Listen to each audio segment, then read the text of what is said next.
Malik sat in a big chair in the courtroom, making him feel even smaller than he already was. His hands trembled in his lap, but he squeezed them into fists, trying not to let anyone see his fear. He wasn't supposed to be here. He hadn't done anything wrong. Behind him, his mother, Mrs. Carter, sat with her hands clenched together. Her breath was shaky, her eyes filled with tears that she refused to let fall.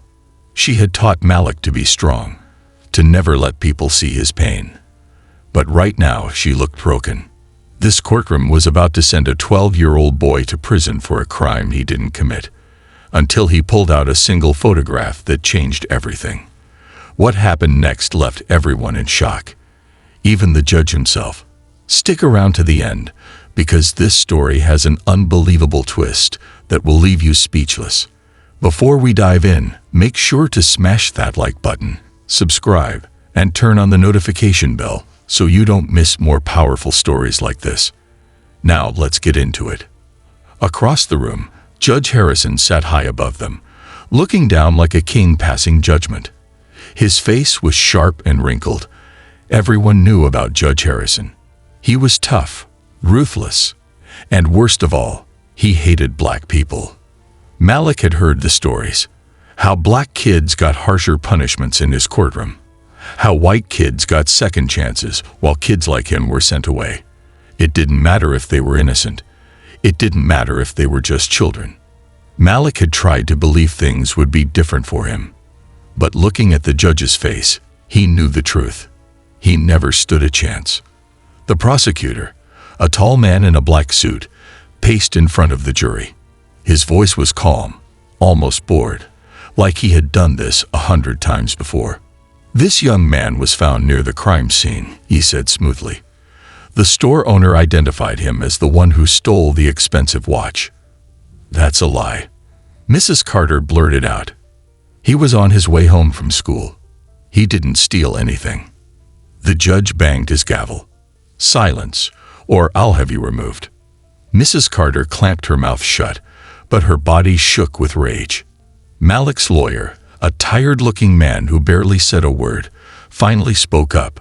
"Your Honor, there is no solid evidence that Malik Carter committed this crime.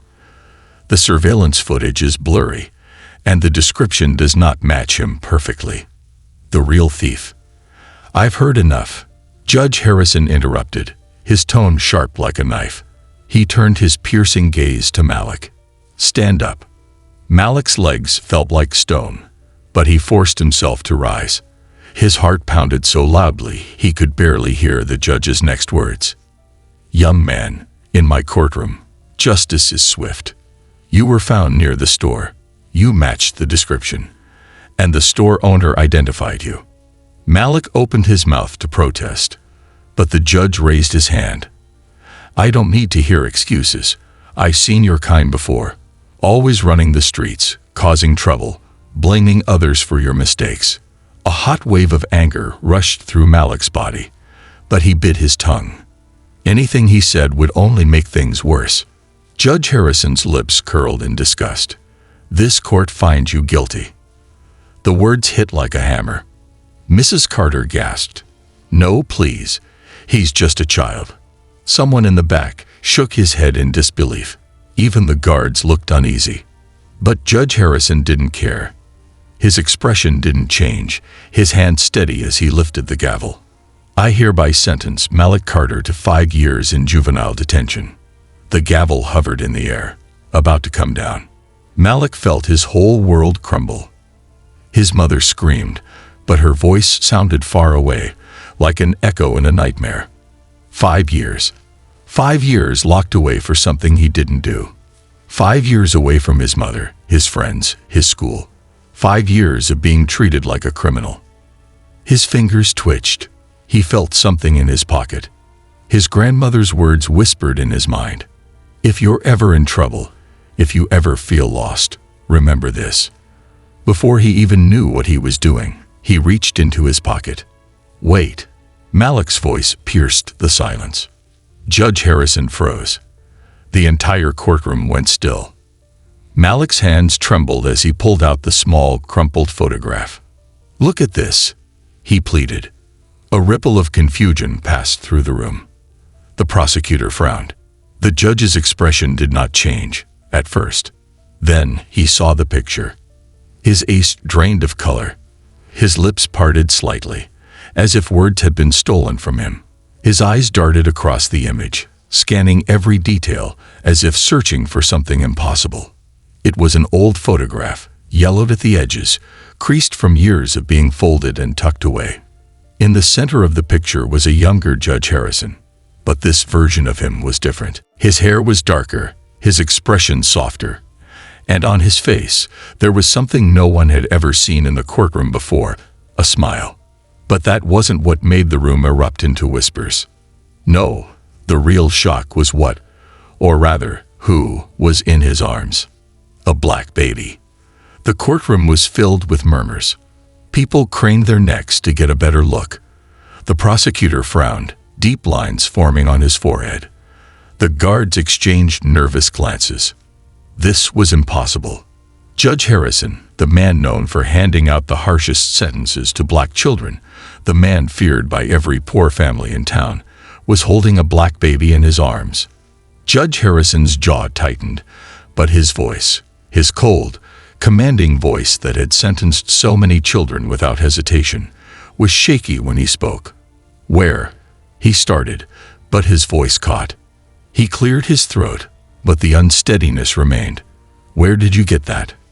Malik felt his throat tighten. He glanced at his mother, who was just as shocked as everyone else. But he knew he had to answer. He had to keep going. "My grandmother," he said, gripping the photo tighter. "She gave it to me.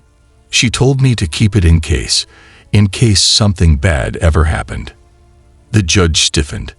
His face, already pale, turned an eerie shade of white. It was like he had seen a ghost. For a long, painful moment, no one spoke. The judge's lips pressed together, his breathing suddenly uneven like he was trapped inside a memory he didn't want to relive. Malik could see it. The fear, the recognition, the guilt creeping into the judge's face. He knows, Malik thought. He knows what this picture means. Mrs. Carter sat frozen in her seat, her mouth slightly open, trying to understand what was happening. The jury whispered among themselves. Finally, after what felt like forever, the judge let out a shaky breath. His eyes met Malik's for the first time. And for the first time, there was no hatred in them. Only shock. And something deeper. Something that looked a lot like regret. His lips parted, but the words didn't come right away. Then, in a voice barely above a whisper, he confessed. "That baby." He hesitated, his voice thick, his eyes locked onto the photograph, as if it were haunting him. He swallowed hard. "That baby is my son." Gasps exploded across the courtroom. Malik's breath caught in his throat. He blinked, unable to process what he had just heard. Mrs. Carter, her hands shaking, covered her mouth. Tears welled in her eyes, a mixture of shock and disbelief. The prosecutor stood frozen, his confidence shattered. The guards glanced at each other, unsure if they should step forward or stay still. For the first time in his life, Judge Harrison looked powerless. The truth had cracked through his cold, unfeeling mask. And now, everyone was watching him fall apart. Malik's heart pounded against his ribs. What do you mean?" he whispered, his voice barely audible. The judge clenched his fists, his entire body tensed with years of buried pain. His voice, usually strong and commanding, now sounded weak. He hesitated, eyes flickering toward the courtroom, as if suddenly realizing how many people were witnessing this moment. But there was no escaping it. Not this time. "I had a son," Judge Harrison admitted, his voice hoarse. His mother was black. Malik's world spun. He felt like the floor had just disappeared beneath him. Judge Harrison continued, his voice shaking, his eyes clouded with a storm of regret. "I was young. I fell in love. But my family, they didn't approve. They told me I had to choose." He paused, swallowing hard. "And I was a coward. I chose them." The room felt like ice. a hateful, racist judge, once in love with a black woman. It seemed impossible. Malik felt anger boil inside him, hot and furious. He didn't want to hear this. He didn't want this man to be connected to him. But he also couldn't ignore the way Judge Harrison looked at the photograph, like it was something he had once treasured, something he had lost forever. "I left," Judge Harrison said, his voice barely above a whisper. "I walked away from them. My son, I never saw him again." He shut his eyes for a brief moment, like he was trying to block out the weight of his own words. But there was no hiding from it anymore. "I told myself it was the right thing to do," he continued, "that it was for the best, that I would have lost everything if I had stayed." His fingers trembled, "But I did lose everything." His eyes lifted, locking onto Malik's. "Because my son grew up without a father." Malik stared at him, his fists clenched so tightly his nails dug into his skin. "Do you know what happened to him?" His voice cracked. Judge Harrison exhaled sharply. Pain flickered in his eyes. "I looked for him, years later," he admitted, his voice thick. "But it was too late." His expression darkened. "He died." A sharp gasp escaped from Mrs. Carter. Malik's stomach twisted into a tight knot. "I don't know how," the judge continued, "but when I searched for him, he was already gone." Malik felt his breath quicken.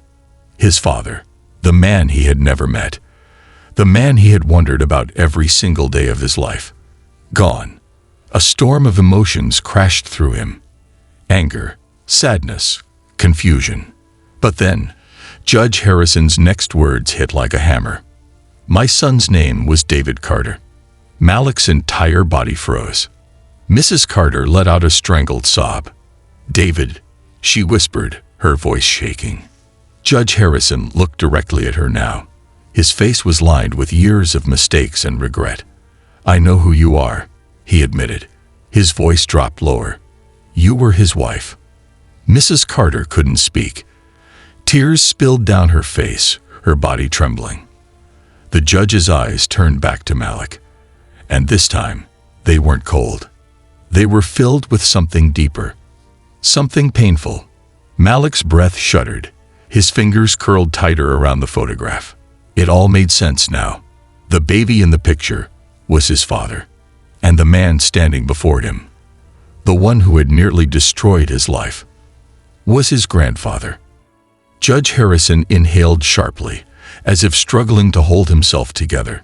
His entire life, his entire reputation, had been built on hatred. And now, the boy he had been about to sentence to 5 years in juvenile detention was his own blood. His voice came out barely above a whisper. "Case dismissed." For a second, no one moved. No one even breathed. Then, chaos. The prosecutor jumped to his feet.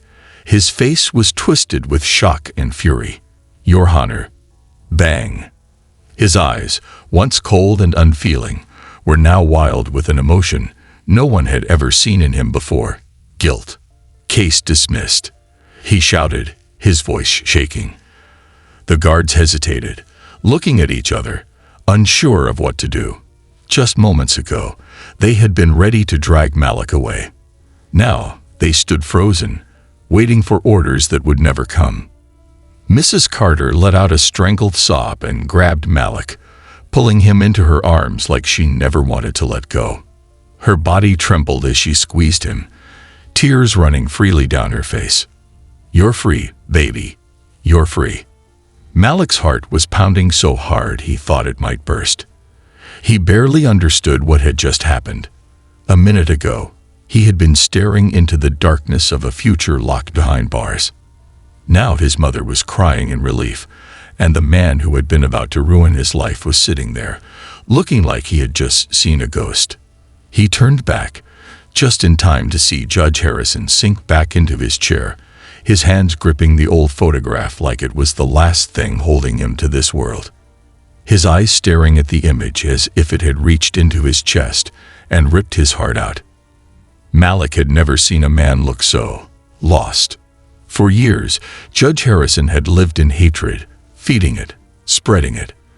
But in this moment, as he stared at the picture of himself and his long-lost son, it was clear. Hatred had given him nothing. Only emptiness. Only regret. Malik could feel it, the weight of the past crushing the old man before his very eyes. For the first time, the judge saw himself for what he truly was. And for the first time, he hated what he saw. Malik's hands tightened into fists. He had every right to hate this man, every right to scream at him, to tell him he would never forgive him. But instead, he simply walked away. Mrs. Carter grabbed his hand, and together they hurried toward the exit, breaking free from the chains of that courtroom, that past, that pain. Malik didn't look back, not until the last possible second. And when he did, he saw Judge Harrison still sitting there. The courtroom now nearly empty, the gavel forgotten in front of him. The photo was still clenched in his shaking hands, his eyes staring down at it like it held the last piece of his soul. The strong, powerful, feared Judge Harrison was gone. In his place was just a broken old man. One who had spent his whole life running from his past. One who had spent his whole life hating his own blood. One who had built a prison for others, only to end up trapped in it himself. Malik was free. But the judge, he would never be free. What a story. A judge who spent his whole life sentencing others finally had to face the weight of his own past. Malik walked away free, but the judge, he will never escape his own regrets. If this story moved you, let me know in the comments.